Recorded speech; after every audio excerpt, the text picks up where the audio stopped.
Check, check, check.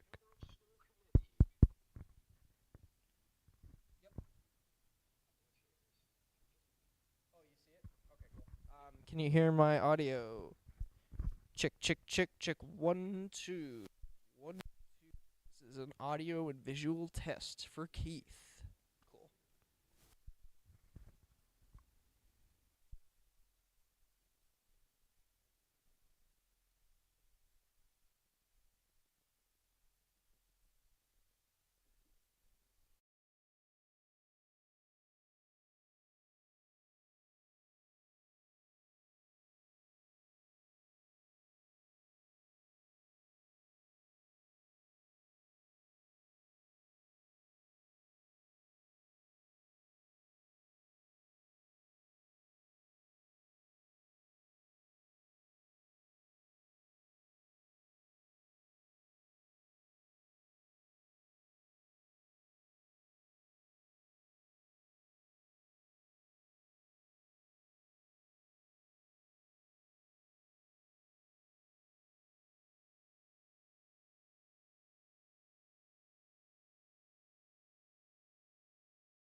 Well, good evening and welcome to the Pembroke School Committee meeting on Tuesday, April 4th, 2023. If you would all rise, and we will say the Pledge of Allegiance. I pledge allegiance to the flag of the United States of America and to the republic for which it stands, one nation, under God, indivisible, with liberty and justice for all. Thank you. Just a reminder for those viewing at home, if you have any questions for us, they can be emailed to scinfo@pembrokek12.org, and we'll do our best to get those answered as they come in.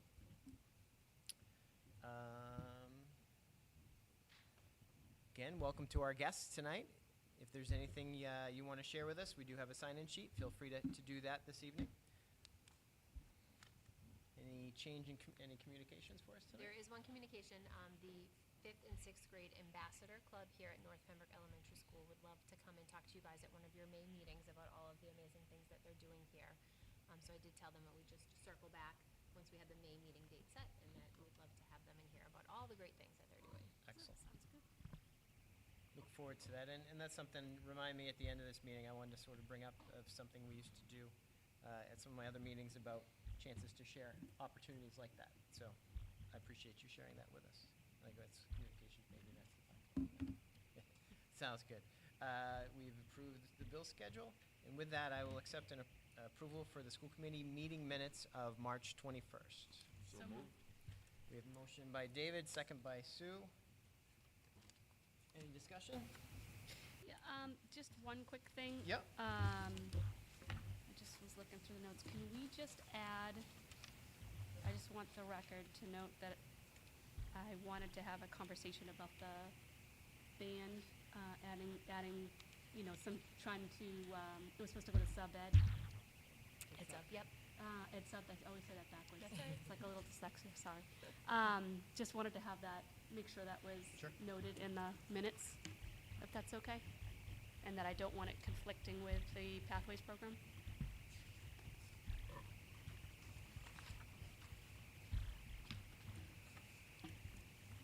So with that, do we have a motion to accept the amended minutes with that addition in there? We have a motion Second? and a second. Any further discussion? Seeing none, all those in favor? Aye. The ayes have it. Thank you. And with that, we will move into the superintendent's report. Sure. The first thing in my report tonight is the FY24 admin recommended budget. I am going to go through a little bit of historical budget information, a review of our maintenance of effort budget, talk a little bit about the work that we've done with the culmination of all of those presentations that you all have seen over the past couple of months as far as admin recommendations and our budget priorities, and then talk a little bit about timeline and next steps. Sorry for the size of the font, but there's a lot of information on this slide. This is the historical funding picture for the school budget as in comparison to the town budget. So this is something that we have shared historically at this time during the process. It just shows you the fiscal year on the left, what the total town budget was, what the school budget is for that year, our enrollment based on Chapter 70. So just to clarify, sometimes the enrollment from Chapter 70 looks a little bit different than our actual enrollment in the sense that, for example, a preschooler counts as half a student because they're only here for half the day. But when we're counting them for our enrollment in the district, we count them as a one. Obviously, they're a full child. So that's the Chapter 70 enrollment numbers. The next column is the funding that we've received from Chapter 70, and then followed by that is the increase year over year in the Chapter 70 funding. So we've talked about how abysmal this has been in the past. You can see that in 2021 there was no increase. 2022, obviously a little over 0.5%. Last year was 1%. This year we're back to the minimum aid, which is the $30 per student, which translates to just over a 0.5% increase. The next column outlines what the school department is as a percentage of the town budget. So there's just a little clarification here when you're thinking of the school budget. We, as a school district, do not budget for benefits in our operating budget. Those are budgeted for on the town side, but that has historically been the case. So in 2011, it was the same. So you are looking at apples to apples as far as the school budget as a percentage of the town, but understanding that there's more that goes into the school budget that is on the town side, which includes health insurance benefits and some pension liabilities associated with our smaller units, because understandably, MTRS, which is the retirement system for our teachers, is fully funded through contributions. There's no pension liability on the town side for that. The last column there shows you year over year what the town contribution to the school budget is. So obviously, town contribution plus Chapter 70 equals our budget for the year.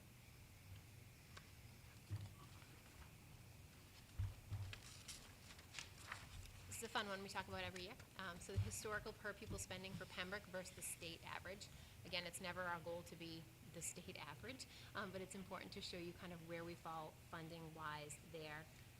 Pembroke is the bottom bar. So in FY21, our per pupil all students. So this includes in-district and out-of-district students. The per pupil expenditure is just over $16,400, where the state average for that same time period is $17,900. Just for point of clarification, FY21 is the last year released. Fiscal end of year pupil and financial reports are audited for a year following the closing date. So FY22 will be available probably in the next month or so, but this is the last set of audited reports that are available at the state level. Erin, can I ask a couple of quick course you questions can. tied to those last two slides? Sure. Are we able to share these slides with our state senator and our state representatives to kind of help them with the conversation that we had asked about when they came to visit us? Sorry, I'm moving in to talk a little louder.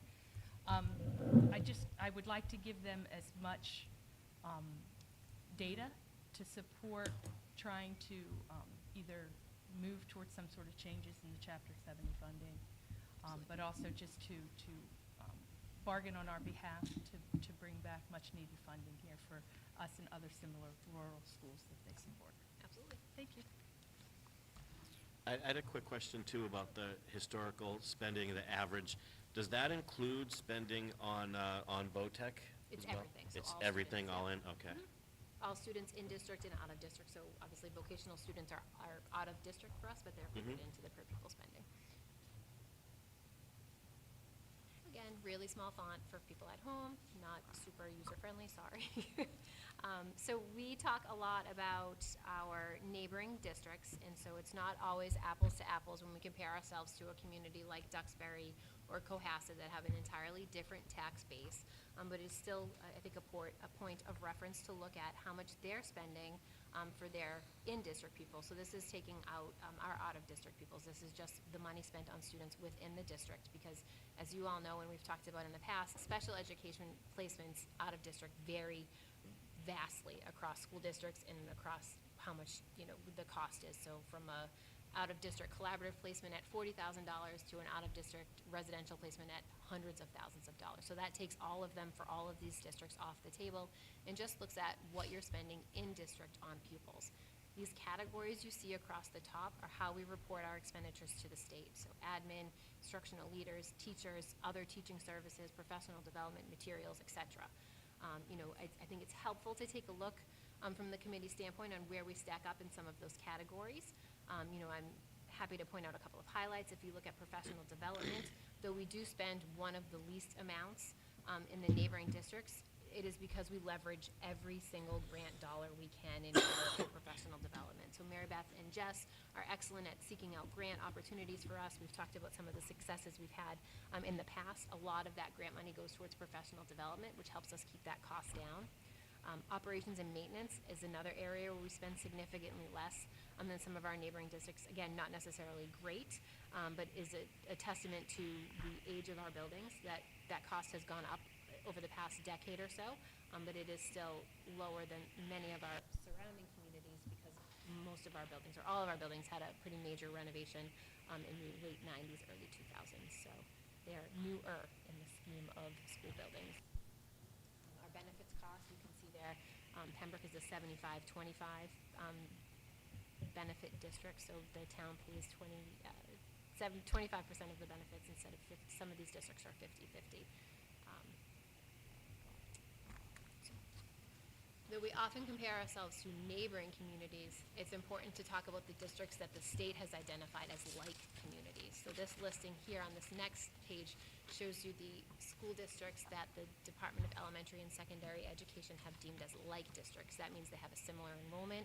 Their demographics as far as special education, low income, and English language learners are similar to ours. Again, I think Pembroke is the top there, and then everyone else is sorted alphabetically. That was one of the questions we got the last time we shared this. It's good to see kind of where we stack up amongst like districts to us. I can say it almost every time we do this. Administratively, Pembroke is very lean. I sit here today as the superintendent and as the business manager. That is not a structure they have anywhere else. We don't have any of those nice-to-have positions that you see in some other districts, like a guidance director or director of health services or director of counseling and intervention. We don't have any of that here. We are very lean on the admin side. I'm not sure if there's any questions about these ones. There was a question actually when we shared it last The time PD, about right? about the regional districts. So there's a couple of regions on here: Freetown, Lakeville, Groton, Donstable, Hampton, Wilbraham, Mendon, Upton. So though they are regions, their demographics are very similar to what we have here in Pembroke as far as student enrollment and socioeconomics. And Erin, is it safe to say that by lean, and the way you explained that we don't have these other, like you said, wouldn't be nice to have positions, is it safe for me to take it the next step and say the majority of our money is going directly to benefit our students, not necessarily some of the other things that, not to say administration doesn't benefit our students, but more for in the classroom and directly for the students? Is that a Right, so safe jump? the fiscal approach here with this committee in the 14 years I have been here has been student and classroom centered. You've seen in the past year over year, we've made reductions in order to balance our budget, but we stay as far away from the classroom as we possibly can, and as far away from programming as we can, as far as offering options for students, advanced placement courses, a variety of different electives. We try to stay away from that as much as we can, and that leaves you very little place to cut other than, office or administration-like positions. So we are lean there. I'm not saying that, look at us, we're doing, such amazing things with such a lean structure.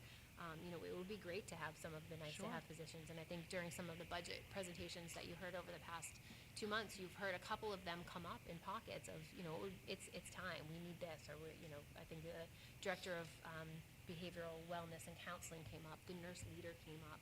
Mark has talked in the past about the guidance director. The positions that Brandon talked about would really be admin in nature when you're talking about the network, the junior network administrator. So we're in a place now where some of the reductions that we've made in the past we've been able to sustain, but we're not necessarily moving the district forward at the same pace we would be able to if those positions still existed. Thank you. I knew you would articulate it much better. For you, Susie. You're the best. Well, Erin, and I think too, you highlighted the PD, and even though the number is low, you talked about why and what supplemented that. If you wanna just- Right, we also have, very low class sizes here in Pembroke in comparison to some of these like districts. We have a favorable teacher grid. If you're interested in what teacher salaries are across the state, you can find all of that information on the Department of Elementary and Secondary Education's website. We've made conscious decisions in the past rounds of negotiations to make sure that the grid that we offer for teachers is attractive and inviting. We want to get the best talent into the district, and we want them to stay. I think we've had some really great success with that. There is not a lot of turnover in teachers here in Pembroke, and I think that's a testament to the fact that you all value their work, but also are financially understanding of the position that takes for folks. So I think it's also important to note, what you did with the ESSER funds and making sure that the capital improvements didn't come out of our town budget. And that was you'll see, one of the- instructional materials for us this past year was really low. We leveraged all of the CARES funding available to us through Plymouth County, all of the ESSER funds. We've thought multi-year about the ESSER funds, knowing that we can use them through September of 2024, and built the plan on day one for how to use them over the course of the 4 years for them to be the most effective for our needs here in the district. Obviously, we've talked a lot about technology, the replacement cycle for technology, the devices that our students and staff have, how we can use those funds to leverage that, as well as some of the big capital expenses that we've had, like the HVAC at the high school.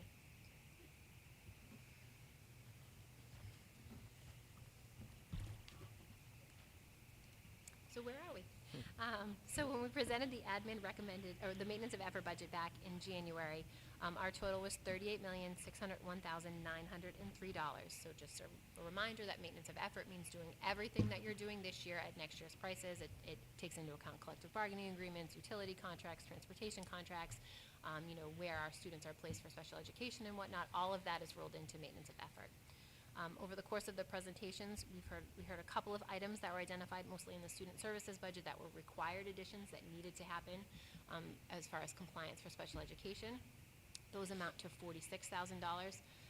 As an administrative team, we have moved forward only one item from all of those presentations as a level 1 priority, understanding that there is obviously huge fiscal constraints in this budget, mindful of that, looking at the list and saying, what can we absolutely not live without for next year. I will talk in the next 2 slides about what the items are, but again, that one addition is about $30,000, which brings our total budget to $38,677,903. Every year we take adjustments on our budget. One of them is in the form of retirement, so anytime a staff member notifies us of their intent to retire, there's often breakage between the salary of a seasoned teacher or staff member leaving and a newer hire coming in. This year we have just one retirement so far in our teaching staff at Bryantville, but that would net a savings of about $25,000. Every year we collect transportation funds from our secondary families for the usage of the bus. Every year we take a offset from that revolving account, so the funds that families pay for their bus passes, we then use the money that's collected to offset the transportation cost. That's estimated at about $115,000 for next year. Understanding that's not exactly what we take in for fees. We do take in a little bit more than that. We do like to keep a balance in the transportation revolving account for maintenance on the 2 buses that we own, as well as you'll remember this past year and a half ago, we purchased 2 new buses with the money that we had available in the revolving account because we were able to build up over a few years enough money to replace those buses. Those buses are used for athletics and field trip transportation. They drive down the cost enormously of those runs for those students. Special education tuition pre-buy, a phenomenon we've talked about quite a bit here. So this is using your dollars from this year to pay for your tuition for next year. It's one of the only things under the municipal finance law that you can prepay. We've been fortunate enough for the past 5 years to be able to have some sort of tuition pre-buy in our budget. Prior to that, we also did it when I first started here, but there were a few years right before the override where we weren't able to allocate funds towards it. So I'm excited to be back in that cycle because it is a really good place to be as far as conserving your dollars and being fiscally responsible. At this point, we have about $500,000 set aside to do special education tuition pre-buy, so that would drive down our tuition amount for next year by $500,000.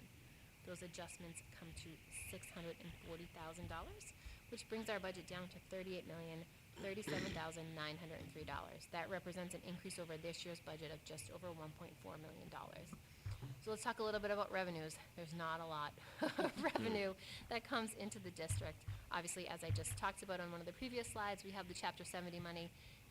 The governor's budget is an estimate of $30 per student. We've had our state reps in this past year and in years past, and they've told you there's often an opportunity for that to go up as the budget goes through House 1 and House 2. Doesn't always come to fruition. There's probably been a year or 2 where it's gone higher than the governor's budget. They do consider that to be the floor, but we haven't seen much increase in that in the past few years. So there's about $78,000 there in Chapter 70. The town contribution, for those of you that have seen the town manager's budget presentation or attended any of the select board meetings, there is an increase in the budget for the school department of a little over $907,000. That's a new revenue total of $985,000, which leaves us solving for a budget gap of $437,903. There is one other revenue stream that is available to you all as a school committee, and that's our fees, and we're going to talk about those later, my favorite conversation of the year, but there's really no other revenue that comes into the school district. Could I just ask about the Chapter 70 funding? I thought that they had changed that to like $60 a student a couple of years ago. Or was No.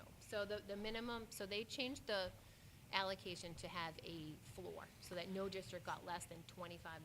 So the purpose of the Chapter 70 formula, and this is a super long conversation that I'm happy to have with anybody that wants to have it. We also had a rep from DESE come in one year and explain it to the committee. I'm not sure anyone was awake when it was over. The purpose of the formula is to get every district to their target share. And so as you are increasing the funding in a district year over year, your hope is that you are moving the onus of the fiscal responsibility off the state and onto the town. So the town's target share is going up, and the portion coming from the town is more than what you're getting from Chapter 70. The rate at which districts meet their target share is a function of Chapter 70 as well as what the town contributes. So there are other towns that contribute more than the required net school spending to their school budget.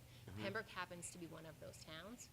You know, the town, I think the net school spending requirement is, let's say it's 21 million, and they're paying 23 million. For towns that are already at their target share, you just receive the minimum per pupil allocation. And in years past, it was 25. There was one year, I think 5 years ago, that went to $75, but it's not set year over year. Oh, It's a I see, function of the okay. governor's budget. They set one number. The House Ways and Means also in their budget has the opportunity to relook at that number and go up. We've never seen it go down from the governor's budget. We have seen it go up a couple of times in the past, but not by much.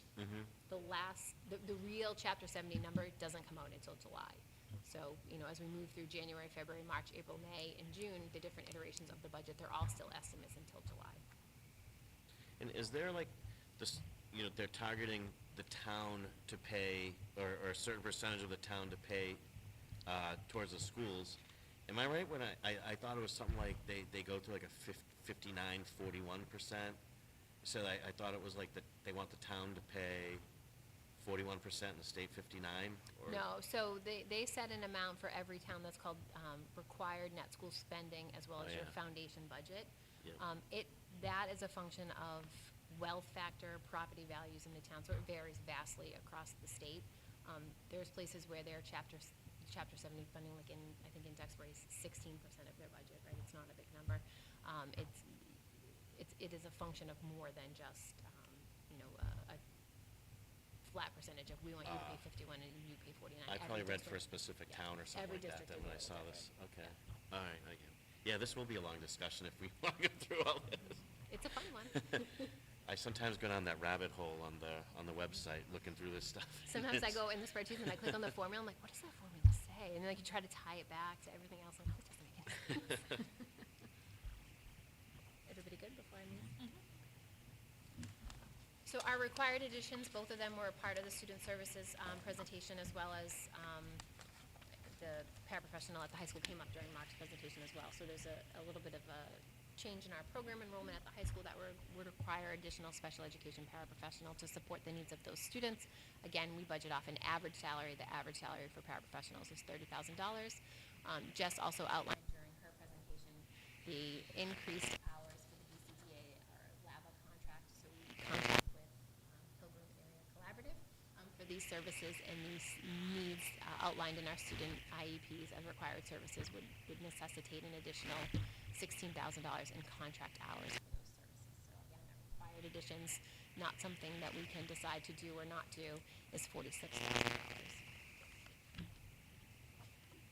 Administratively, generally when we talk about admin priorities, we meet as the 5 building administrators, myself, Jess, and Mary Beth, to talk about what we want to move forward and how we level the priorities. This year we did it as a larger group with our entire strategic leadership team. I thought it was important for folks to really understand where we were in the budget process and the decisions that we make, how they affect everything else. So, making a decision to do something at the middle school, what that ripple effect could look like at the elementary schools or at the high school. I think it was a valuable exercise for folks. And at the end of the day, the only thing we moved forward was the paraprofessional for the Titan Compass Room at PCMS. Again, this came up in a couple of the presentations. We talked a little bit about the Titan Lab at the elementary schools. We've talked about the Compass Room at the high school. Donna talked about the fact that there is no such thing at the middle school. So continuity of services and programs for families is important. The middle school is the toughest building we have, right? As soon as you're in, you're out. And it's important for students to feel connected to the building and to staff, and I do feel like this is an opportunity for some smaller learning and student support for students. So I think, at this point, this is something that we've all identified as needing to happen for next year. Thoughts? No, and I think as a district, I commend the team because, just to your very points, the consistency, we know the challenges, and especially at the middle school level, to have those supports is going to be vital. So, well done, team. The next slide just talks about kind of everything else. I didn't want everything that was presented to kind of get lost, so I took the next few slides and outlined what would be level 2 and level 3 priorities for us. These are items that came up during the conversation. There are a couple of items, as you'll see in the description, that we were able to think creatively about on, is there a way we could get a piece of this? Could we do some of this? We did receive some answers on that literacy grant. So we do have some availability there, but we are still looking at what the right program for the district is that may or may not meet the confines of that grant. We have talked about phasing it in and just doing pre-KK 1 and 2. If we were to do that, we'd look at moving the social studies textbooks out to FY25 for grade 2. It doesn't make sense to give somebody new literacy curriculum and social studies at the same time. So some of that methodology is reflected here. As again, with some of the tech stuff that Brandon presented in his presentation, we've talked about using the ESSER 3 funds as we look to do some replacement of tech. There are many items that we were able to identify as being budget neutral. So items that came up over the course of the 8 presentations that you heard that we can either use funds that we have available in FY23 for, unused grant money that we've had out there, talk a little bit about, so for example, Microsoft for Business certifications for that pathway at the high school is about a $5,000 cost. The high school has a budget for student materials, as does every other building, so that could easily come out of there. So just kind of looking at some of the items that were identified and how else we could fund them. There are a couple of items that when we shared at the select board meeting a couple weeks ago, they talked about absolutely wanting to fund as capital items, so the walkway at the middle school and a couple of other things. You heard Brian present and talk about the tennis court resurfacing, that there was a grant opportunity as well as a capital opportunity for that. So that's what these next couple of slides go through and talk about. So where do we go next? So we are going to start the fee discussion next. My hope is that you finish the fee discussion tonight, but you never know. So at our next meeting next week, we would continue to talk about that as well as talking about budget balancing. So as you saw on the previous slide, we are looking to balance about $467,000 worth of a deficit. There's not a lot of places to go to do that. We have mostly just staff here. We don't have a lot of buckets of money that are discretionary. We have, mandates, unfunded or funded.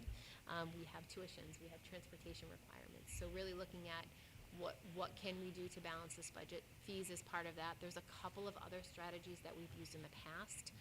Budget subcommittee is going to meet on Thursday afternoon to talk a little bit about that. For those of you that have been on the committee for a few years, you know that we've talked a little bit about hitting the revolving accounts harder than we normally would, looking at the first quarter of circuit breaker, trying to look at all of those things, because really all we have is staff. So if we're not able to balance it or make some of the reduction with fees and with some of the other levers we have, we really only have staff. And that's a difficult conversation. We have been invited back to the select board on April 19th to present our budget at that point, followed by advisory the next day. I hope to be balanced by then, but it really depends how much work we're able to get done over the course of this week and next week. If we need to, we can meet on April 25th to continue to balance the budget, and then we had slated the public budget hearing for that first meeting in May, followed by town meeting. Aaron, forgive me, the 19th of April, that's school vacation It week? is What school day? vacation week, but Oh, they don't care. What Wednesday. day? Wednesday, Yeah. right? 'Cause- So the select board meetings are Wednesday, and the advisory meeting is Thursday. And is that going to be a joint meeting with the two boards, or our financial? So the last time we went, I posted it as a budget subcommittee meeting, and Lance and Sue joined me. I'm happy to post it as such, or if more of you would like to come, you can all come. But if you want to participate, if more than 2 of you are going to participate in the discussion, I do have to post it Yeah, as that's why I'm asking. joint So meeting, so- I was assuming you were going to do it as you did in the Yes. past. And I'm fine with that. I just wanted to kind of make sure I was, like, you know what happens when you assume, that old phrase. I don't want to do that. Is that the same with the advisory board too? It would be the budget subcommittee that's Yeah. going? Okay. Could I attend You those can as well? absolutely attend. Okay. They're both public meetings. If you want to participate, just let me know and I'll post it, just so that, we're not in a place where you have some insightful thing that you want to join, that you want to add as a member of the school committee and we can't.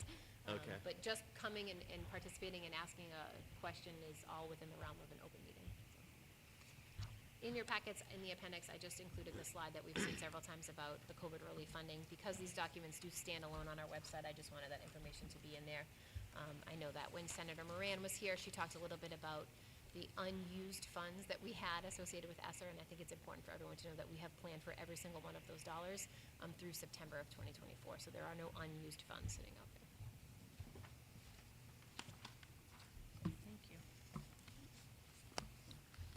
Before we move on to the fund fee discussion, thoughts on Aaron's presentation?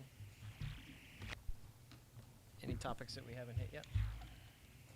I don't think so. I mean, you're doing a great job trying to pull all this together with so very little funds to work with.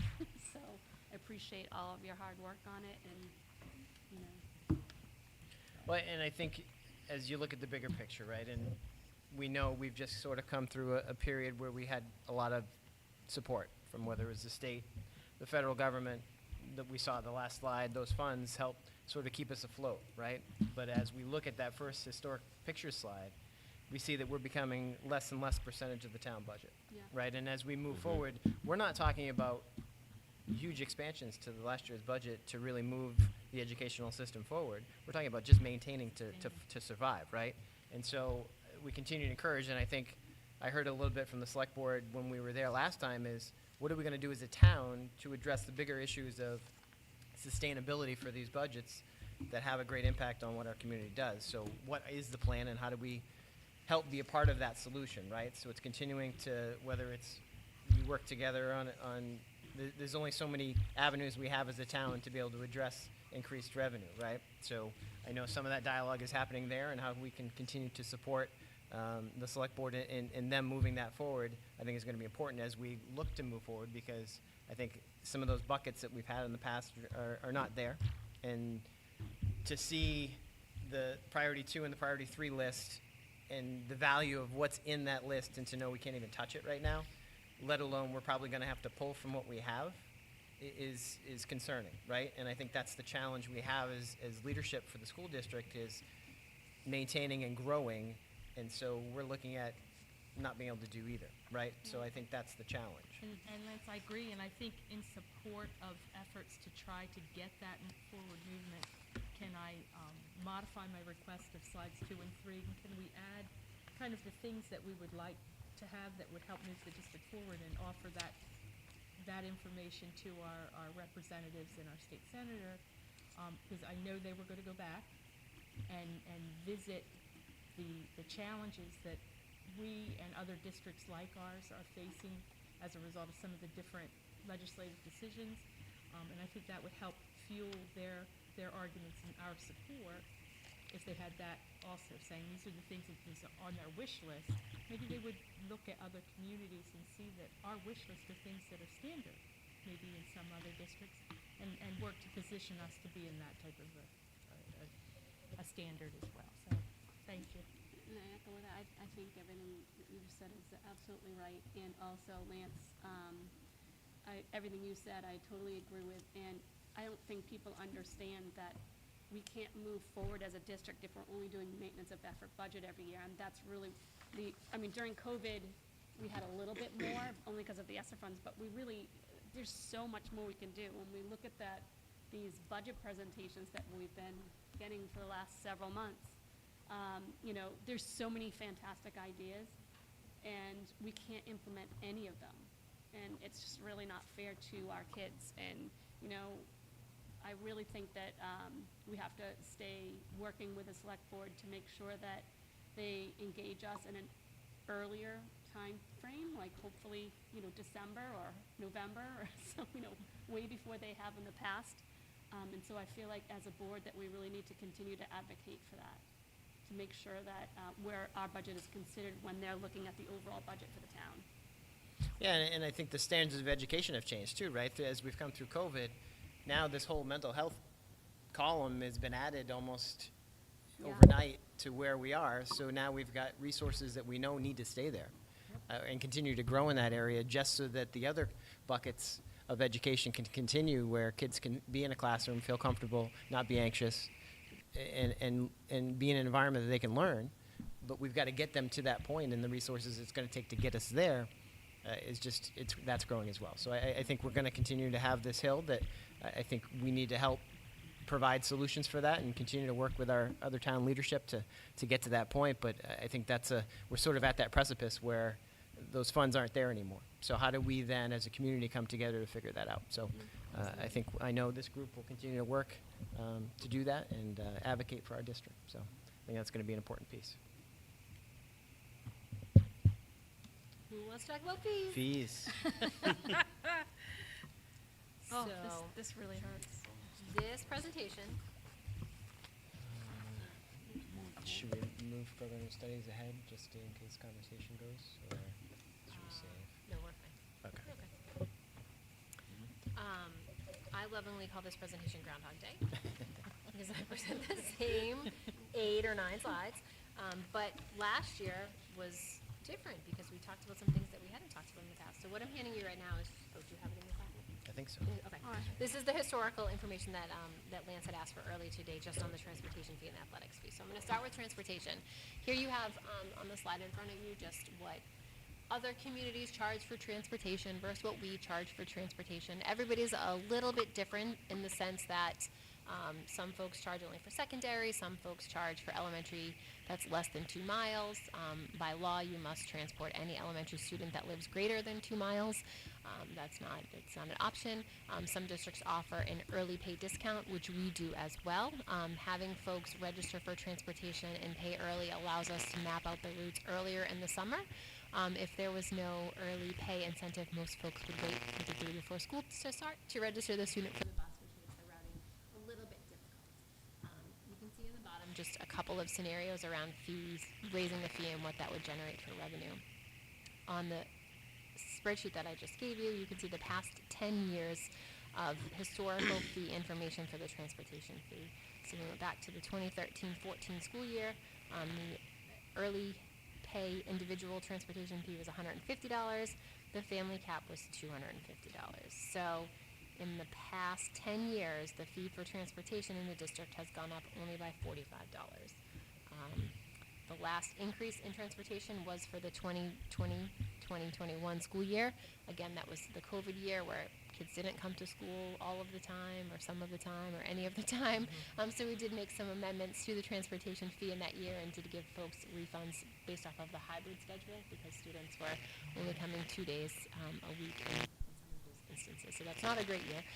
But over the course of the past 10 years, there's been a $45 increase in the transportation fee, whether you're looking at the individual fee or the family cap fee.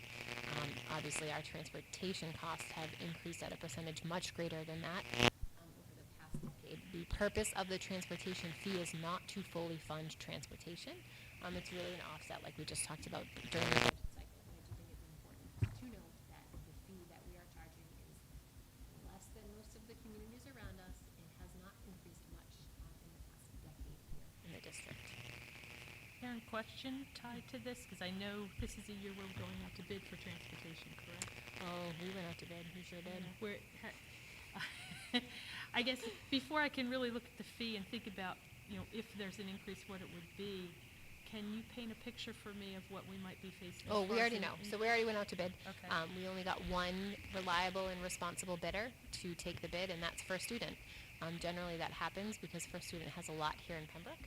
They have been the only company to bid on our routes the entire time that Pembroke has been a district. That was a question brought to me, so that is their lot. First Student owns that lot, yeah. Okay.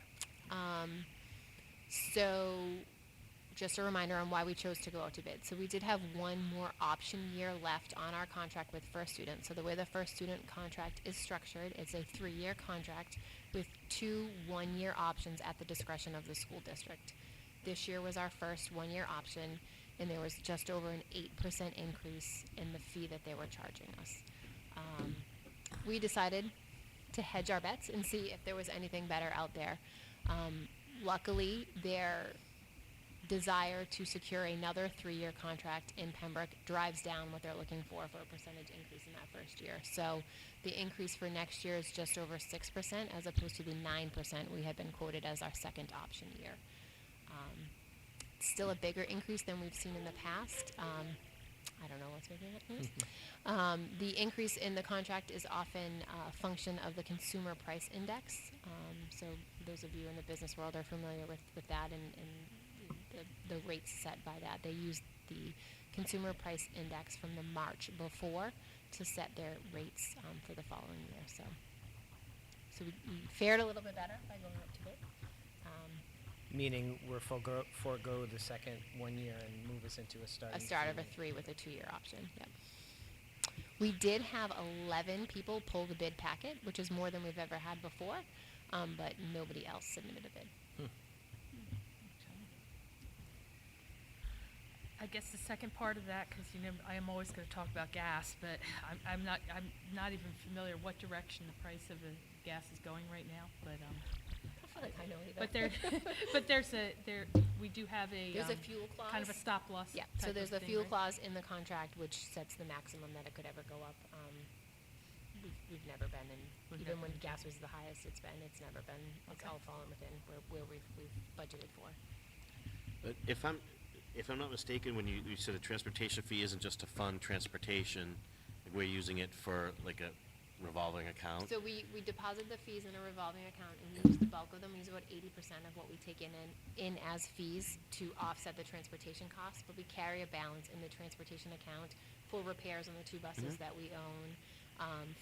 There's a position that goes along with transportation. There's a coordinator that goes with that. We fund that all through the revolving account. What if we tied any increase to it to something like, not just CPI, but something that's more pertains to the transportation or to education? And if, say, inflation is up a certain percentage over a period of time, we increase it by $25, the fee by $25 or something to that effect, because it seems that, going back through the history, the fee stayed the same for a long, long time, which obviously the cost rose quite a bit during that time, and we didn't really keep up with it. Just something to kind of force us to Right. So try to just- keep up with it. Just for anyone that hasn't been a part of the conversation since 2013, 2014, that was the year of the override here in Pembroke, and we made a commitment to not increase fees if the override passed. That was part of the decision at okay. the time. So that's why there's such a steady 150 there.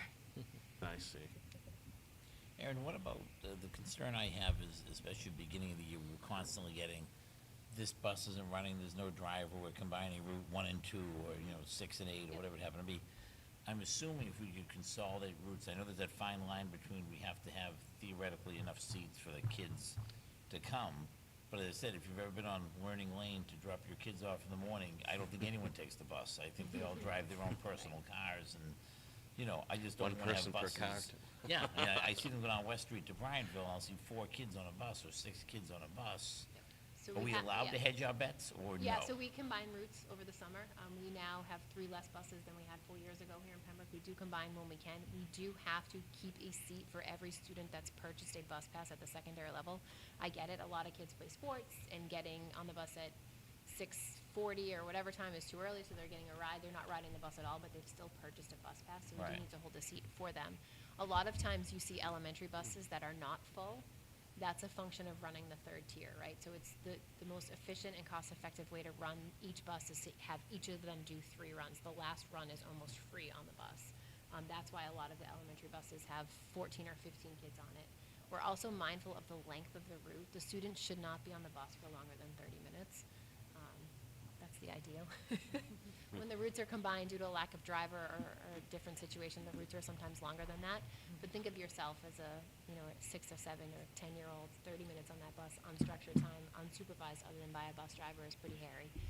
So we are mindful of the length of the routes. We have made adjustments mid-year in routes as well, in combined routes. Because elementary busing is free in the district, a lot of elementary families don't sign up for the bus pass over the summer. They wait until like the second week of school.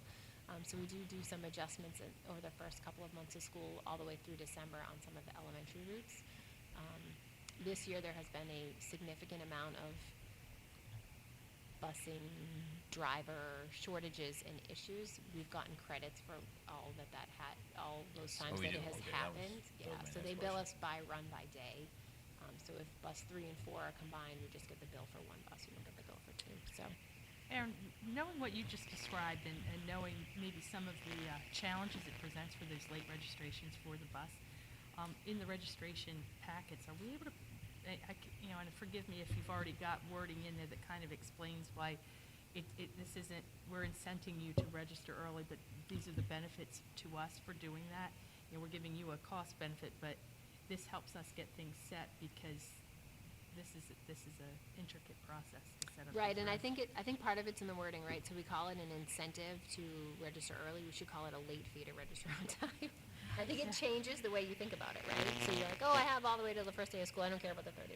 But if there were a late fee that started on the first day of school, You kind of I hit think on people some of would- it, yeah, because I've heard parents say that, but I've never heard a parent say, I'm going to register early because I know how hard it is to set up the bus runs. And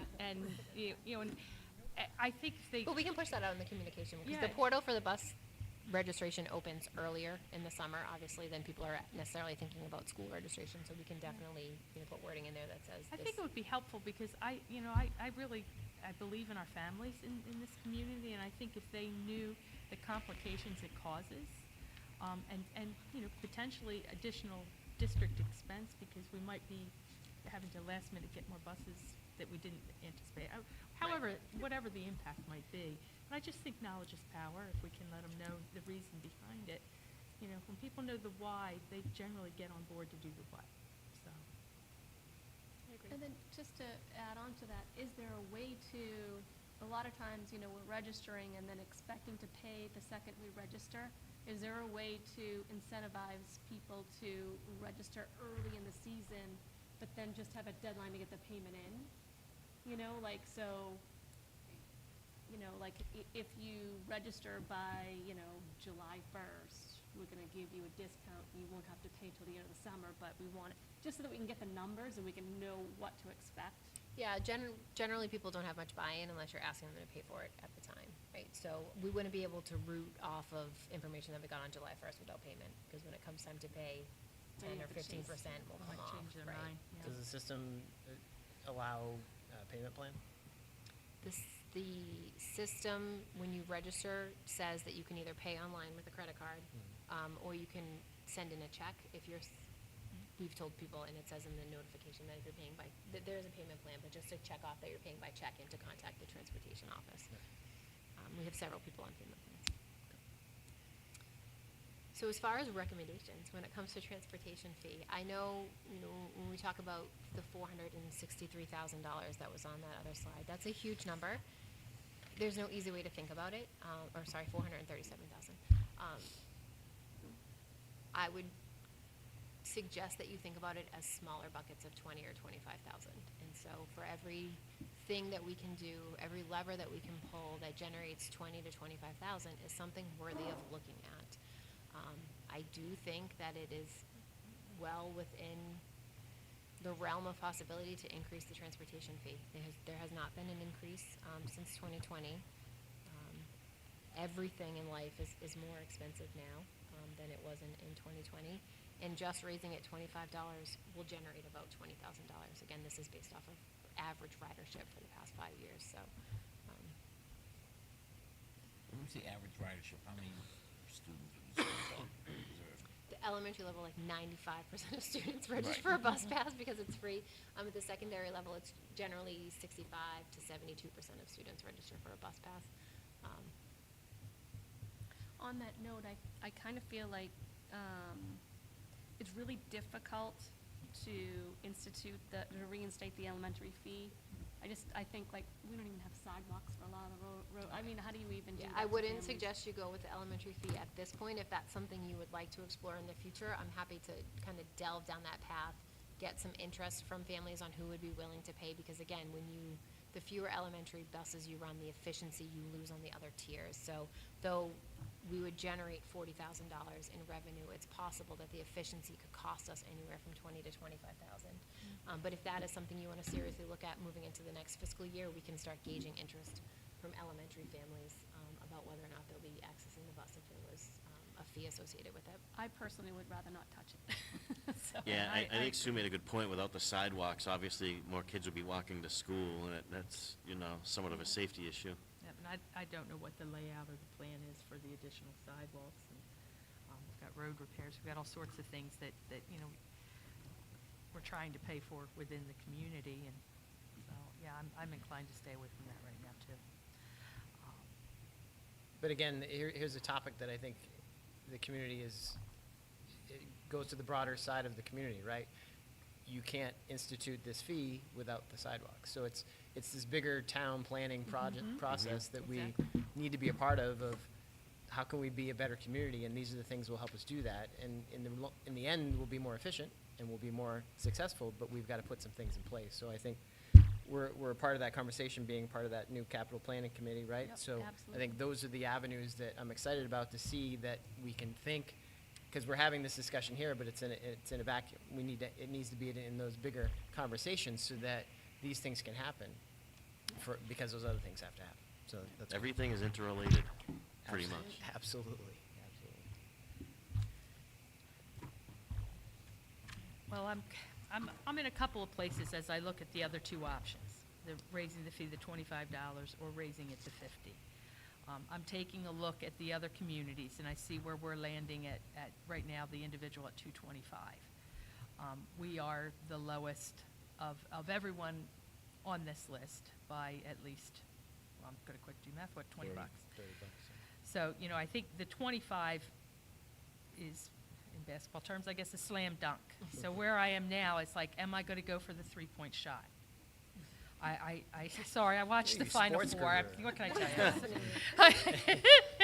Well, sorry, I am who I am. It is what it is.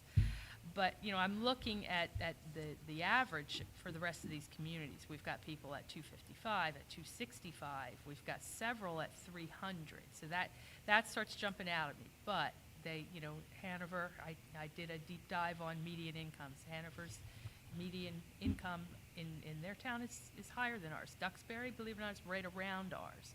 Norwell is, I believe, higher than ours. I can pull out my piece of paper and look at it. But so I'm torn. I think I am in favor of the 25. I don't know, with everything else that we're asking the community in total to I guess foot the bill on, if I can take it beyond the 25 right now. I guess Susie, that- I'll play a little devil's advocate with you. Sure. I'm just looking at this and saying, why don't we take it $30? Because basically, if somebody signs up early individual, it's $195. If they wait, you know, it's $225. So basically, we're saying we're gonna go to $225 across the board unless you sign up early. You know what I'm saying? So then they could, someone who says, well, I'm paying $30 more, technically you wouldn't be. If, you know, depending on how we rack it up. If we're gonna take this up 30 and the other up 30, they would still be kind of saving themselves. Is that my logic making sense to you? So what you're saying is the increase would be $30, but we'd still offer the $30 early discount. Yeah, so you'd pay To either in- 225 or 255. Right. You know what I'm And we saying? So basic- technically they'd get, we're gonna raise it 30, but technically you could get the 30 back if you register early. And to Sue's point, now we get hopefully a number a little bit ahead of time. It may not be 100% accurate, but it puts us in the right direction. Our bus routes are determined. And it's also not a earlier. $50 jump, I don't think. I also think, in addition to that, we should do a late fee. Well, I think that we need to just It's how word you it word differently, it. right? It's not Yeah. an early pay fee. The transportation cost is $225. If you pay after August 15th, it's $255. Yeah. So what happens if everybody signs up ahead and then we didn't generate any additional fee and we're still in a situation? Well, you're Can still we- gonna will, 'cause generate you're additional fee increasing, because You're taking it from they, 195 to the 225. people before were paying 195. A lot of Oh, okay. secondary families register early for that discount. Oh, okay. Yeah, what's our scholarship program for need? So bus fees run off the same fee structure as free and reduced lunch. Okay. So if you are eligible for free and reduced lunch, there's a reduced, obviously, there's a free bus pass and there's a reduced rate for bus passes. That's not the be-all, end-all. If there's folks that are going through something Need it. else and reach out, we absolutely work with families. You know, our goal is for your kids to get to school, and for a lot of families, the only way they can get there is the bus, Right. and we want to pick them up. So. I would propose a $30 increase. If- We have a motion for a $30 increase on transportation. Is there a second? I second it. We have a motion and a second. Any further discussion on the $30 increase? I think it'd be at least 30. I would even go a little higher, but I'm fine with 30, so. Given the verbiage that we talked about where the $30 increased on the what was the old individual early, now as the normal registration period, That's it. and the $255 being the late fee slash the old regular registration time. And would we be increasing the family cap as well, or are we just talking about the individual for the moment? I would go up the same 30 on the family cap. So the family cap would go to 355. 355. I think this puts us in line. I mean, I think Pembroke is most similar to Abington income-wise when I look at these towns listed. I think it puts us right in line with them. I think it puts us dead on.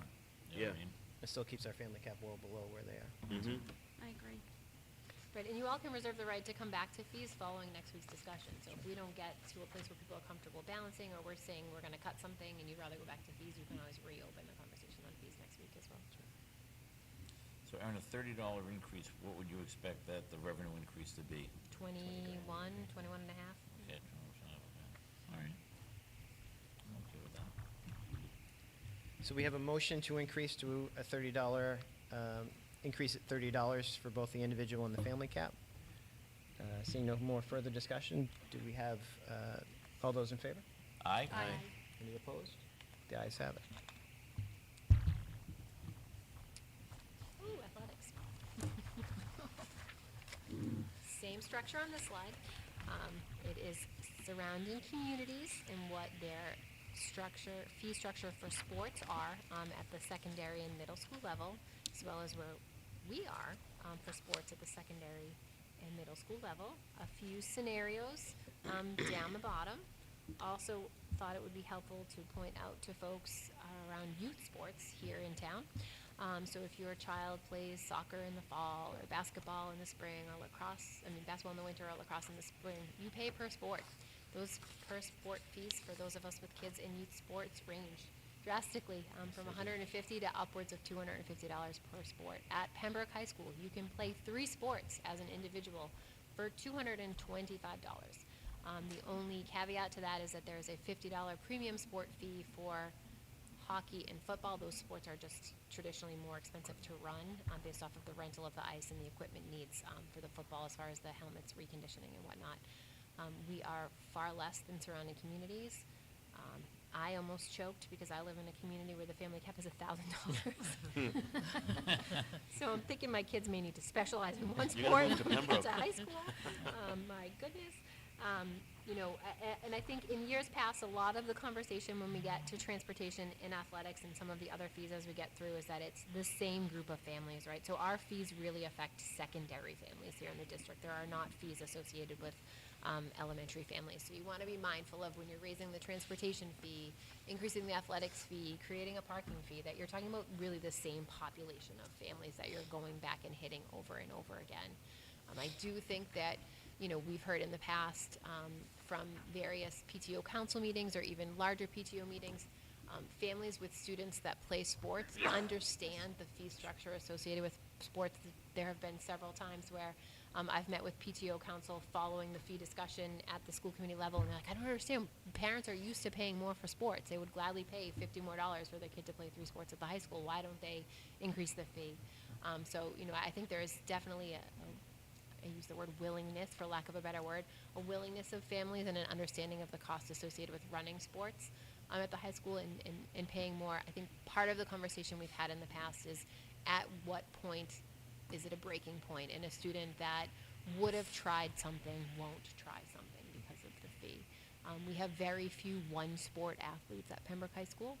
So that's why I would really caution you away from a per-sport fee. I do think then you'd see a lot of our football players that participate in indoor track in the winter in order to stay conditioned might not do that if you had to play per sport. I do think the structure we have makes sense, that it's what you're paying, it's for all the seasons combined. But I do think that going up $25 or $50 for that would not necessarily decrease the participation. Brian was here just, I think, 2 weeks ago talking about our numbers are going up in sports. Kids are interested in sports. There's been some significant changes in some of our coaching staff and some of our major sports that have drawn more kids to the program. There's been improvements in the program as far as the addition of the strength and conditioning programs. There's been upgrades. I think this is the first time in many years that several gym floors were finished over the winter. There's great things happening in athletics, and students at Pembroke High School want to be a part of that. I don't think that a $25 or a $50 increase would change that for families and for students. Just my opinion. So, Thoughts?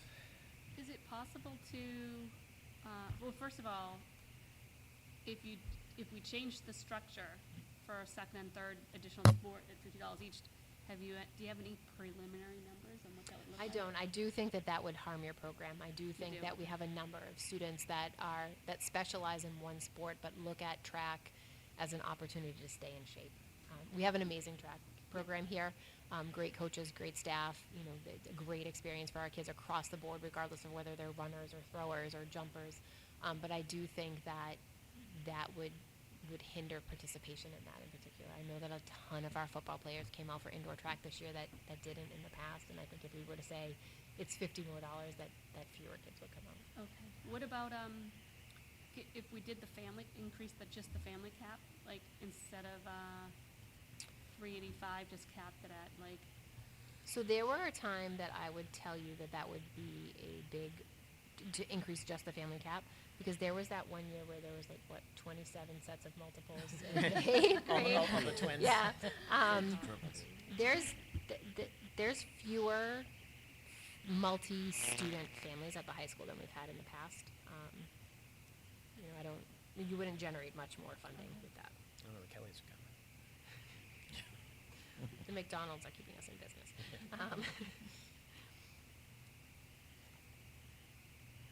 So when I look at this sheet, I think sports in a different avenue, right? I think sports at high school level is a chance to grow socially. It's a chance to learn a skill. It's a chance to bond. It's a chance to be social with others.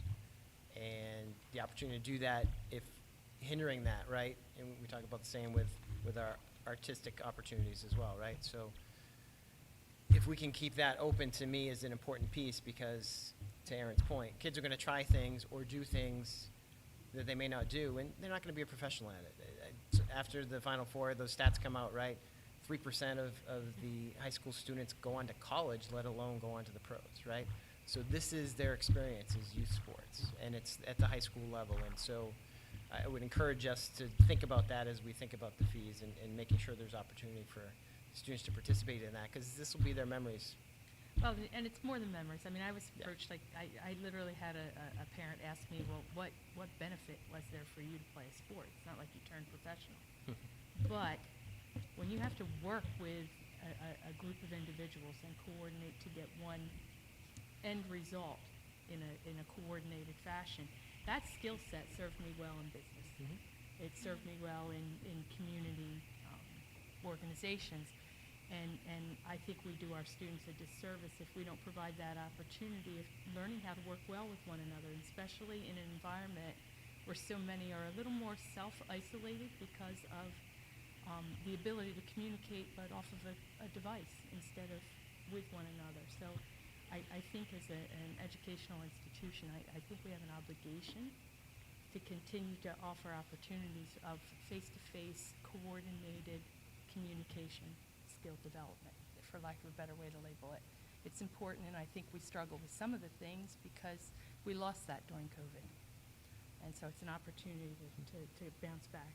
So I agree. I don't want to do anything to hinder anybody to participate, because I don't know if we're really in the business of providing or producing professional athletes.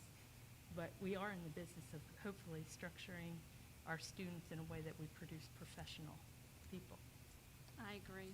I feel like, very well said, and I don't, there's so much bonding that happens at the team level at high school, no matter what sport you play, and to ask kids to not, to put another obstacle in the way of kids participating, I think it's a disservice to our district, so.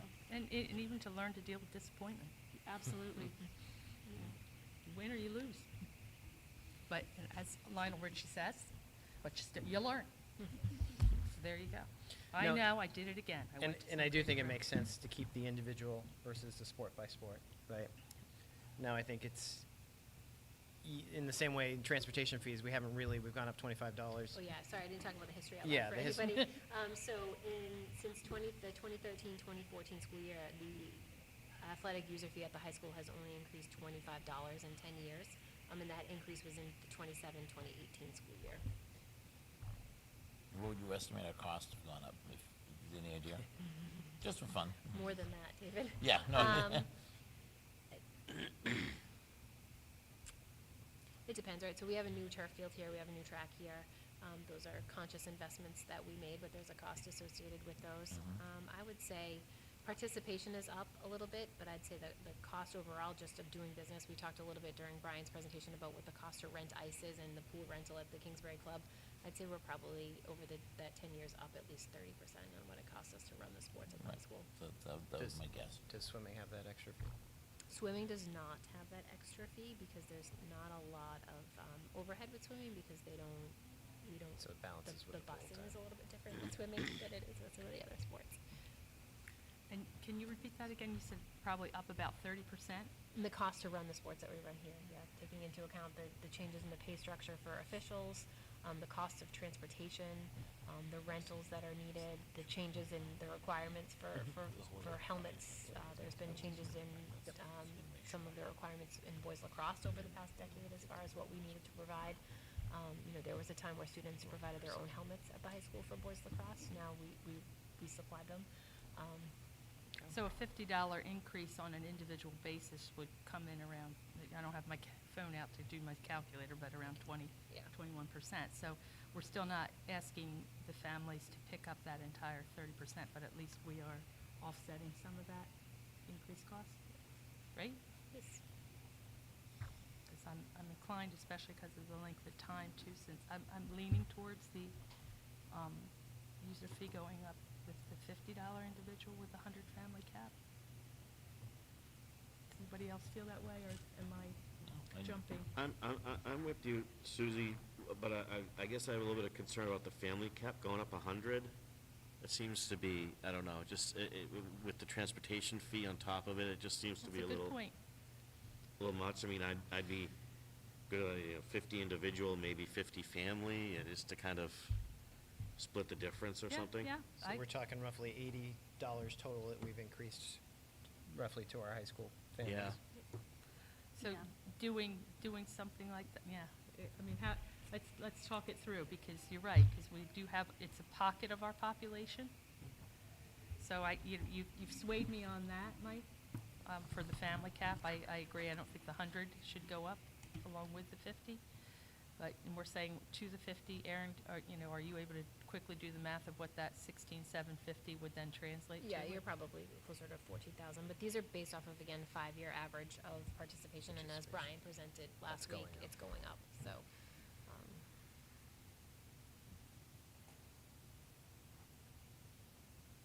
All it takes is like 5 new football players, and you're good. So 275 and 435. 435, Which would still put us below, every other town except for, yeah, well, yeah, because Rockland. even Abington Carver, they do it per sport, so, so we wouldn't be jumping up to that level, which Yeah. I think is important, because I just don't want to hammer them. And the family cap doesn't actually include the 50 for hockey and football players, right? No, it's Right. on top of that. That's, yep. Yeah, so Does Absolutely. Come on in. Allison Glennon. Okay, for the student fees, is there a way to have like an overall family cap that includes like all the things that we have to pay for, buses, sports, clubs, band? and Yeah, so I then- think that's part of the conversation that we've had a little bit at the table, just as just general student fee, right? What that would look like. I think we've talked about phasing that in as we talk about technology sharing the responsibility for the technology between the school and the family. So we're about a year away from that. I would say that that's probably the discussion and the direction that the committee should move in for the following year for students 9 through 12, at least, and then maybe the year after for students in grade 7 and 8 is just a standard student fee that covers everything. Or a student fee that covers technology and, let's say, clubs, but then it's just an overall cap of what's the most that a family's gonna be Yeah, paying stop to the loss school for a district. family, Yeah. yep. And are you looking to change, are you talking about when you're raising individual, you're just talking about the high school, not the $50, the middle school No, level? so the middle school sports, I think $50 is a fair number for that. I think that's just an opportunity for kids, right? There's. I would just consider like the overall Yeah. picture of adding this up with multiple students and just Right. like pick a number and say, okay, once you hit this, you're good for the rest of eternity. That's a good Thank you. question.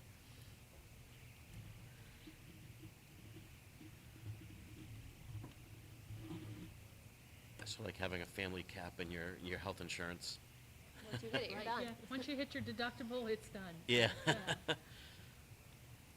But I think as part of that conversation, I can start tracking for you with this school year what families are paying, so that you have an idea of who's paying $1,500, who's paying $600, so that Yeah, we can that have would an be helpful. informed conversation about You beat the me to cap. my question. Here for you, Susan. That is a good question, though. Yeah, Well, that and- would be really helpful, because then we have a legitimate idea of where to cap it, because, yeah, it just would be good. So where did we land, guys? Help her. We have no motion yet. So, Mike, were you looking to $50 individual or the 50 family? Is That's sort what of I the had, discussion that's what I now? had brought up. And so is that a motion? Yes, that's a motion. I forget the exact language I'm Sure, supposed to use, I'm sorry. I'll try to paraphrase. We have a motion to increase both individual and family cap by $50, bringing us to $275 for the individual and $435, if I did my math correctly, for the family cap for the next school year. So we have a motion from Mike. Do we have a Yes. second? Second. We have a second. Any further discussion regarding this topic?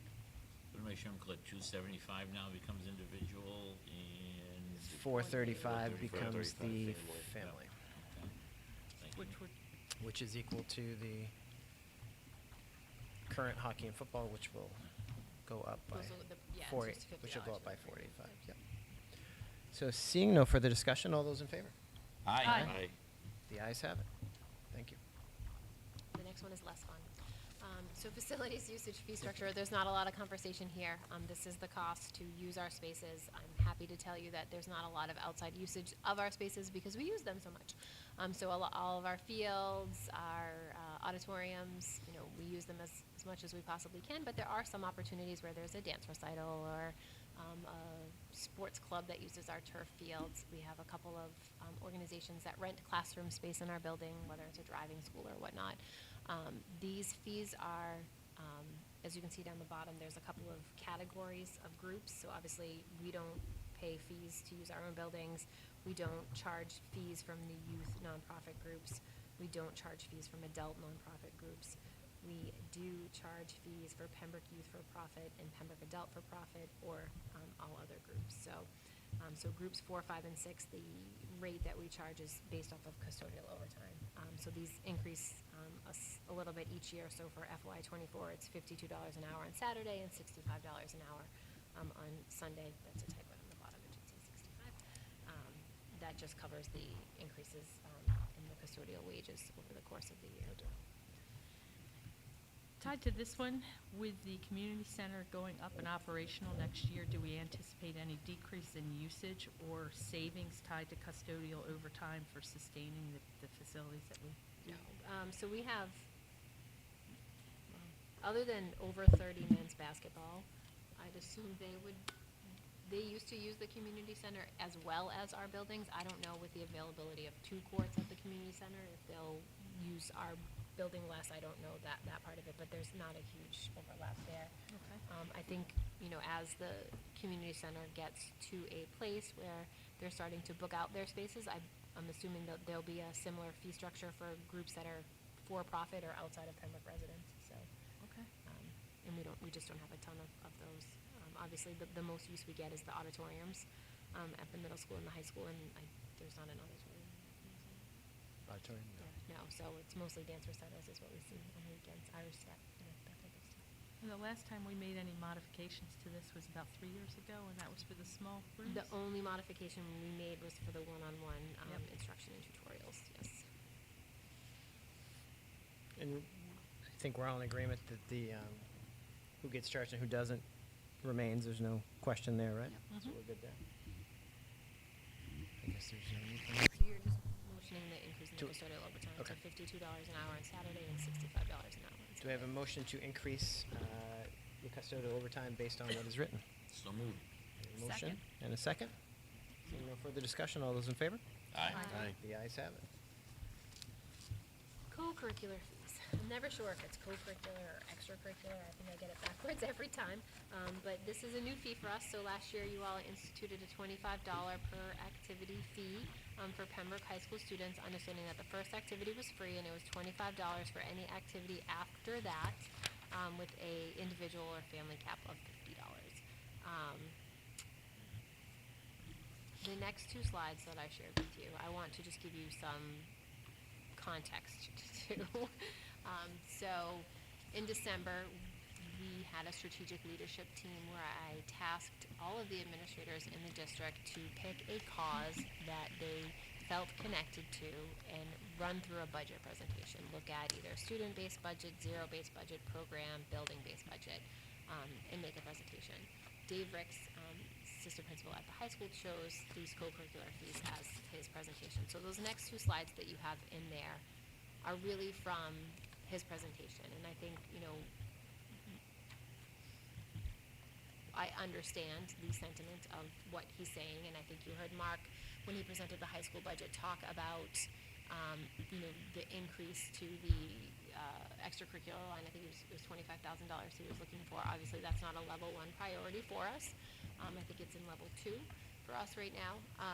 But I was pleased that they offered a solution, right? So it's really easy to point out what the problem is, less easy to come up with a solution. So I thought it was important to share with you all the thinking of the administrators at the high school when we're talking about the fees and what it would look like. Obviously, there are some flaws to the proposal. Marching band is the outside of school component is required as part of marching bands, but I think what they wanted you all to understand is that there's a huge cost to the district for running marching band outside of school. So there's several positions that fall into marching band that amount to almost $17,000 worth of stipends. But obviously we don't charge kids a fee for marching band because it's a course requirement. We have been down that path. But it was important to show you all that there are 7 clubs that are running on a voluntary basis, which means the students had a desire to meet, and you must identify a staff advisor. And seven folks, some of them overlap. There's a couple of staff members that are more than 2 volunteer advisors. Do it out of the kindness of their heart, right? There's something that students are interested in, and they want to support that.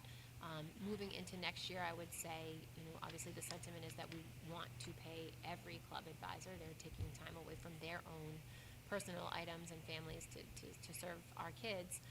I don't know that it would be 7 over transition and ebbs and flows. There's probably 5 clubs that would continue. I think there's Arabic club or something now that may not continue. There's a couple of things that happen one year and don't happen the next year. So right now, I'd say there's about 5 clubs at the high school that we don't have funding in the budget line to pay for those club advisors. With the fee that we instituted last year and the parameters that we put on that fee as we got into September and October around what we were going to charge for and what we are not going to charge for, we did not raise very much in fees. So I think we raised a little over $5,000 in fees at those.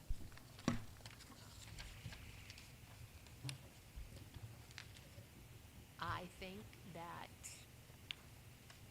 I wouldn't move on extracurricular right now. I do think that you all remember the first year of it, and it was bumpy. I think this is, now families are informed on that there's a fee associated with this, and I do think that this in particular is something that I would pair with a technology fee for an overall student fee. I don't think it makes sense to move on it now and then move on it again next year. I don't. I agree, and we did some increases last year tied to this also. We started, right? So we never had a fee until last year. Right. Last year was the first year of the fee. It doesn't sound like a lot just to say for $50 you can do whatever you want, but I think the whole host of concerns that that were brought to us by some of the students last year would exist with the $50. That's, a student may want to try something, but doesn't have the $50 or doesn't want to explain to their parents why they need the $50. And, you know, the goal is always to keep kids engaged and a part of our community. And for some of our students, it's not music and it's not sports, it's clubs. And we want to make sure that we're not creating a roadblock for kids. We have not had many students ask for the $25 fee waiver. I actually don't think we've had anybody, which is encouraging that the $25 wasn't a roadblock for somebody not to participate. And our participation numbers are similar to what they've been in years past, so we're not seeing a dip in participation because of that. But I do think you guys need more than like 8 1 year months of sample, data right. to make a decision on this one. Just putting out there. Thoughts on this? I agree with Aaron. Table for you. agree with- No problem with that. Parking fee, again, this was a new one for us this year. We charge $50 a student. I don't recommend that you go up on this. It doesn't generate much funds. This is a funny one. There's not a lot of consistency on what people are charging across the shore. Yeah, The Norwell one is my favorite because the price you pay is based off of the proximity of your space. So if it's a street space, it's $25. If it's a lot space, it's $50. I've been down that pathway. It's a long drive from some sections of that driveway, so yes. We talked a little bit about assigning spaces. There's not, other premium spaces, right? Are the first 20 out front premium spaces. The sentiment of the administration at the high school is that gives kids an excuse to come to school later because they have a guaranteed parking space. We see as the year goes on, the tardiness does increase amongst our student drivers. And I do think knowing that you have a space up front and timing how many minutes it's going to take you to go from there through the door becomes an art as we get into the But latter I part of thought the they year. were assigned a space. No, you have a parking tag. You can park in any one of the student spaces. There's no assigned spaces. We talked about one of the ideas from the PTO a few years ago was painting your spaces, which I think is a great fundraiser for the PTO to do. It has that same connotation though, because I painted it, that one's mine. But, it doesn't necessarily have to be an assigned space. Students can just paint a parking space. It doesn't have to be theirs, but it may be a catalyst to get you there early enough to park in your space. But by assigning spaces, the administration is fearful that that'll have a repercussion on attendance and tardiness. So, Then we have to supervise that. Who's gonna go out and Mark is great at Mark that. loves that. So he goes out. That's why he and has his sees vest. Who's parked where they're supposed to in their assigned spot? So I'm not suggesting that, I wouldn't suggest that you go up on the parking fee. I think $50 is pretty much the norm for those that charge. Some of them are outrageous, like I'd love to see what you get for $200 for parking in Canton, but. So how many spaces do we think we technically sell? Just curiosity. There's 198 available spaces. Obviously, depending on the size of the class, we sell or don't sell all of those. I think this past year, 152 seniors got a parking space, and then the juniors are rolling, right, based off of Yeah. the fact, so. PTO should consider doing a valet parking deck, then they can really come screaming in late, and the valets can park their cars. Traffic on Learning Way. Oh, my goodness. So it It doesn't- sounds like we're in general agreement that Yeah. no movement on this, but encouraging the school if they want to do a fundraiser based around parking. Have Yep. fun. But can I ask a question? I'm not sure if this is, I hate this term legal. We were talking about trying to fund the integrated basketball and soccer. What if we took, say, the space and we say, okay, we're gonna take it to $60, $10 goes to that program. Are we allowed to do something like that? We can't. We're crossing buckets. No, give it a shot, though, we're gonna go You pull can't something find off. You a can't cross buckets. philanthropic group that would like to fund our group. You can find that. Okay, that's still one works. The last one is the preschool fee. There's not a lot of conversation here. We base our rates for preschool based off of the Chapter 70 formula and how much a half-day kindergartner is worth. Horrible thing to say when you're talking about kids, but what the value of a half-day kindergartner is in the formula, and base our Slot. yes, we base our preschool students off that, based off of the number of days of attendance. So, I wouldn't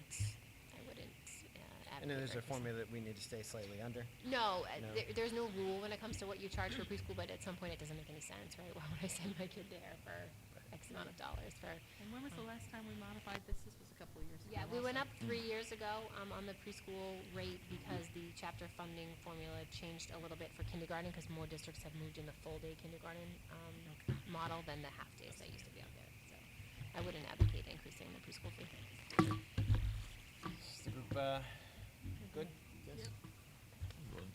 Okay. Thank you. So I'll put all of that together and include it in the next conversation and understand that next Tuesday you can go back to any or all of them if you choose to.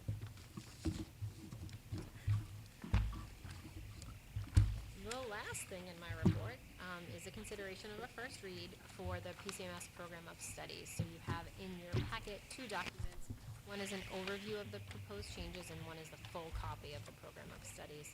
Obviously, as a first read, this is just an opportunity to introduce the topic, and it would come back to you again for a second read if there were questions or clarifications that you needed, or if you have questions now, I'm happy to take them. Donna would also be here at the next meeting if there's more questions.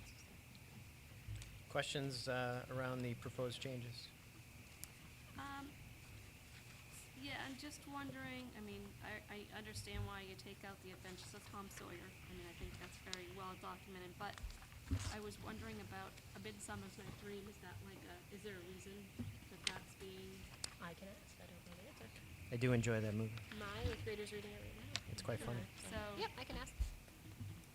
I see we're trying to keep the books a little bit more of a diverse selection while keeping a few of the classics in there. I can get some clarification on that, absolutely. And is the no red ink assessment program new to our system, or is it just something that we're updating the verbiage? It's not new to them, but we're updating the verbiage. They tried it this year, they love it. It's a really positive program. Does a lot with grammar and practice assessments, comprehension. You probably are used to it. A little bit, yeah. Just was wondering if that was something we've been doing. Right, the shift in science reflects the Open SciEd shift that we've been going through for the past few years. This aligns the language with that.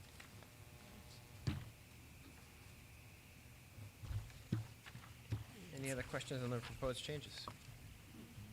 Seeing none, do I have a motion to accept the proposed changes of the program of studies for 2023, 2024?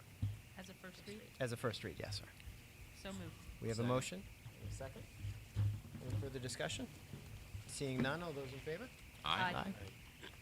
Any opposed? The ayes have it. Thank you. So we are scheduled to meet next Tuesday, the 11th. We'll go through some of that budget balancing conversation, and then if we need to, we can meet the Tuesday after April vacation. But I think you'll have a better sense next Tuesday on where you're at, whether or not you need it ahead of the And we have our budget subcommittee meeting on the 6th this week. Thursday. Yep. Yes.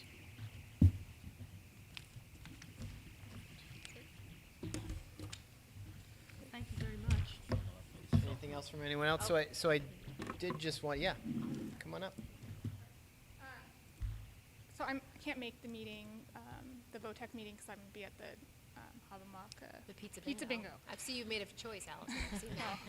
See that, I'm It's either gonna write that or, down. yeah, I don't know, they'd be upset about that. So, okay, is the meeting gonna be recorded, or is it? No. Okay, and then so the intention of the warrant article, is that to investigate joining specifically South Shore Regional School District, or to investigate VOTEC opportunities in general It's for specifically Pembroke? South Shore VOTEC. Okay, Only because there was nobody else around us that was interested. So we reached out to Bristol, Plymouth, Upper Cape. There's a handful around here, but South Shore VOTEC is geographically makes sense for our students in the ride as well as interested in. I just wanted to confirm it, because the way it was yeah. written, Yep. I was slightly confused, so, okay. And then I guess I just have to ask, but is there any chance of going back and not doing a warrant and having you guys vote, and having the select board vote, so that we don't have to have this chaotic, I mean, I don't know, I just feel like it could have been done. Sure, and I think when we're talking about something that has a potential $15 million debt exclusion override associated with it, it's important to allow the larger town base to move it forward. I know that, there's been a post out there that says that we could have started this work on February 7th. We actually couldn't have. The work is driven by the committee. The committee's made up of myself, the business manager, which is myself, Tom Hickey at South Shore VOTEC, and a couple of other people. And in February and March, everybody's in their budget cycle. So there would have been no meetings of a regional planning committee. So, I do think it's important to give the larger group an opportunity to ask questions, which this Thursday is an opportunity to ask questions, but I think a town meeting vote to move forward is a show that there's support for that. You don't want to go through and do all of this work and then there'd be no appetite to even engage in the conversation about what funding it would look like. But you guys are like being clear that the committee itself doesn't cost. Absolutely, yeah. So that's part of the 'Cause I just wanna make sure explanation. that part That's part of the is clear explanation. to the public. I'm part of the invitation to the select board meeting on April 19th was to answer some of their questions related to that. It's a no cost. It's a planning committee. The planning committee then reports back to the school committee, and then the school committee decides whether they want to move forward or not. And then how often do those meetings, like, what does that committee look like? So Sure, having as much information publicly available to people. Sure, so because- the committee would give, the regional planning committee would give updates to the school committee periodically. Take Marshfield, for example, because they've most recently done this. The committee met over the span of 7 months to gather information, to visit the sites, to do all of those things. They reported to the school committee 4 times in those 7 months, and then gave a presentation at the end with their recommendation. And it's on their town meeting this spring, is that? It is on Or their fall. their town meeting to join. If theirs is favorable, then it goes to all of the town meetings of the members, understanding that some of the member town meetings will have already happened by the time that Marshfield happens, so we've got to wait till the fall for that, so. Okay, thank you. Yep. Hey, Erin, is there any information on what the makeup of the committee would look like? Would there be like 2 members of the school committee? Would it be is it all volunteer, or is it? Sure, so it's, I'm happy to give you a sample makeup of it. It would be 1 member of the school committee, potentially 1 member of the select board if they're interested in joining, and then it's really staff at South Shore VOTEC and staff here. Okay. Right, to figure out what makes sense. It's often their CTE director, our lead guidance counselor would be on it just to talk about what it looks like for our students. Okay. Any other questions regarding that issue? Thank you for sharing that. And I do want to encourage, I know all of us are in the community and we hear different things and we're all involved in different parts of the community. So if there's time during communication you want to share events or things that are important that apply to our school district, that's a good time to do that and share. We're excited to have the ambassadors come to us, so looking forward to seeing that scheduled. But again, thanks to those that have joined us tonight. With that, I'll accept the motion to adjourn. Executive session, are we? Oh, wait, yes, sorry, executive. Motion to adjourn to move to executive session. So moved. Pursuant of chapters 30A, section 21A, 3, to discuss strategy related to collective bargaining as an open meeting may have a detrimental effect on the legal position of the school committee. So moved. We have a motion and a second. Second. Roll call, please. Susie. Aye. Aye. Susie. Aye. David and Mike. Aye. And Lance is aye. Yes, you guys are Thank too you. Sorry, I confusing. went out of Thank you. order. Have a good night. Too many Thanks, Susie's everyone. down there.